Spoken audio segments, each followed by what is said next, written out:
Hello guys, welcome to my YouTube channel. Guys, ये मैं video बना रहा हूँ आपको अवेयर करने के लिए। जितने भी सेफ्टी ऑफिसर्स हैं, जितने भी सेफ्टी स्टूडेंट्स हैं, उन सभी को अवेयर करने के लिए। हो सकता है किसी कंपनी में एज ए सेफ्टी ऑफिसर आप जॉब कर रहे हो, या किसी कॉलेज या किसी इंस्टीट्यूट में आप अभी स्टडी कर रहे हो, यानी आप अभी सेफ्टी का कोर्स कर रहे हो। तो आप लोगों के पास कोई ना कोई व्हाट्सएप ग्रुप होगा जिसमें सेफ्टी रिगार्डिंग नोट्स आते होंगे, जॉब के वैकेंसीज आते होंगे। तो इनमें काफ़ी सारे स्कैम होते हैं, काफ़ी सारे लोग इसमें चीटिंग करते हैं, काफ़ी लोगों को चीट करते हैं। तो इसके बारे में हम डिस्कस करेंगे। मेरे पास भी काफ़ी सारे सेफ्टी ग्रुप्स हैं, जैसे कि व्हाट्सएप पे हो गया, फेसबुक पे हो गया, टेलीग्राम पे हो गया। तो इसमें डेली कोई ना कोई वैकेंसी आता है सेफ्टी ऑफिसर्स के लिए। कहीं पे फ्रेशर्स के लिए आता है, कहीं पे एक्सपीरियंस के लिए आता है। उसमें अच्छी खासी सैलरी, आपको रहने के, खाने का, ये सब बताया जाता है उसमें। तो ये सही है कि लोग शेयर करते हैं, काफ़ी लोग उसमें जॉब भी मिलता है। लेकिन इसमें काफ़ी लोगों के साथ चीटिंग भी होता है। मेरे काफ़ी सारे ऐसे दोस्त हैं जिनके साथ चीटिंग हुआ है, जिनके काफ़ी सारे पैसे वेस्ट गए हैं इसमें। तो जब भी आप सेफ्टी का कोर्स कंप्लीट कर लेते हैं तो एक सबसे बड़ा आपके पास चैलेंज आता है सेफ्टी जॉब फाइंड करना। कैसे भी आपको एक जॉब चाहिए होता है कि आपको जॉब मिल जाए, और ये सभी को चाहिए होता है। जब भी मैंने कोर्स कंप्लीट किया मुझे भी चाहिए था, और जो भी जॉब कर रहे हैं वो भी चाहते हैं कि मुझे बेहतर से बेहतर जॉब मिले। इसके लिए वो किसी से बात करते हैं, जितने भी व्हाट्सएप ग्रुप्स आते हैं उसमें अपना रिज्यूम सेंड करते हैं। वो लोग कुछ आपको पैसे के डिमांड करते हैं। काफ़ी सारे ऐसे क्लेम किए जाते हैं कि आप मुझे 10,000 दे दीजिए या 8,000 दे दीजिए, मैं आपको जॉब दे दूंगा।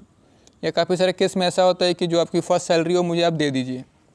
तो ऐसे मैंने भी काफ़ी बार देखा है, और पैसे देने से जॉब मिल भी जाता है। लेकिन कुछ लोगों के साथ पैसे देने के बाद भी जॉब नहीं मिलता है। हो नहीं सकता कि जितने भी आपके ग्रुप्स में मेंबर हैं, अगर फेसबुक में तो उसमें हज़ारों मेंबर्स होते हैं, तो हम सभी को जानते नहीं है पर्सनली। तो उनसे हम चैटिंग के थ्रू बात करते हैं। अगर कोई जॉब का वैकेंसी होता है तो हम डायरेक्ट उसे ज्वाइन करते हैं। तो ऐसे में क्या होता है, बहुत सारे ऐसे लोग होते हैं जो यही काम करते हैं। उनको फ्रॉड करना ये सब काम होता है। आपकी कोई ना जान हो ना पहचान हो, आप उनसे बात करते हैं, आपसे वो मोटा पैसा लेते हैं और फिर वो गायब हो जाते हैं। 2-3 दिन पहले एक मेरे दोस्त का कॉल आया था। उसने बताया कि मैंने किसी लड़के को, या किसी कोई भी होगा, वो जानता नहीं है कौन है, उसे उसने पैसे दिए थे जॉब के लिए। और उस बंदे को काफ़ी लोगों ने पैसे दिए थे, कोई 30,000, कोई 10,000, ऐसे करके उसको काफ़ी सारे पैसे दिए थे। और जब पैसे देने के बाद वो आपका नंबर ब्लॉक कर देता है या आपके कॉल रिसीव नहीं करता है, तो ऐसे में आप क्या कर सकते हैं? आप कुछ भी नहीं कर सकते हैं। अगर आप FIR भी करते हैं तो ये श्योर नहीं है कि आपका पैसा लौट ही सकता है, क्योंकि आप जानते हैं कैसा इसमें पॉलिटिक्स है। अगर आप FIR करते भी हैं तो इसमें बहुत सारे धांधली हो जाते हैं, तो आपका जो भी क्लेम वो आप रिडीम नहीं कर पाते हैं। कुछ केस में ऐसा होता है कि आपको जॉब देने के लिए बुलाते हैं, लेकिन किसी और जॉब में लगा देते हैं। काफ़ी लोग MLM को ये जानते होंगे, जो मल्टीनेशनल लेवल मार्केटिंग होता है, उसमें लगा देते हैं आपको, या किसी और काम में, हेल्पर में। बहुत सारे इसमें फ्रॉड हो जाते हैं। तो जब भी किसी ग्रुप में, किसी व्हाट्सएप ग्रुप में, फेसबुक ग्रुप में ऐसे मैसेज आते हैं कि जॉब वैकेंसी है और आपको इतना पेड करना होगा, काफ़ी लोग इसको सिक्योरिटी मनी बोल के आपसे पैसे लेते हैं कि आपको बाद में ये पैसे दिए जाएंगे। तो सबसे पहले जो भी ऐसा करता है, या आप भी कोई अगर वैकेंसी उसमें डालते हैं, तो इस तरह का आप काम ना किया करें। मान लो कोई भी लड़का है, वो 1.5-2 लाख पैसे खर्च करके अपना कोर्स कंप्लीट करता है, उसके बाद उसको जॉब के लिए फिर पैसे देने होते हैं, तो ये काफ़ी बुरा लगता है। तो अगर आप किसी से बात कर रहे हैं जॉब के लिए, तो सबसे पहले ये श्योर करें कि उस व्यक्ति को आप जानते हैं। क्योंकि अगर जानते हैं, अगर आपने पैसे दे भी दिए हैं, तो हो सकता है आप किसी माध्यम से उससे पैसे ले सके, अगर कोई फ्रॉड होता है तो। और अगर आप नहीं जानते हैं तो ऐसे में काफ़ी डिफ़िकल्ट हो जाएगा पैसा लेना।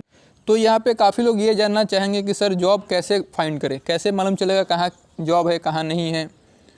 तो देखिए, सबसे पहले तो जो आप ये अभी जो आप स्टेप कर रहे हैं, किसी से पूछना, या कोई व्यक्ति, अगर आपका फ्रेंड किसी कंपनी में काम कर रहा है, किसी कॉन्ट्रैक्टर में, तो वहाँ पे अगर कोई वैकेंसी होता है तो वहाँ से आपको पता चलता है। तो अगर आपका वो करीबी दोस्त है तो आप उस पर भरोसा कर सकते हैं, क्योंकि मैक्सिमम जॉब रेफ़र के थ्रू ही मिलता है। अगर किसी के द्वारा आपको मालूम चलता है, आप वहाँ जाते हैं, आपका इंटरव्यू होता है, तो आपको जॉब मिलता है।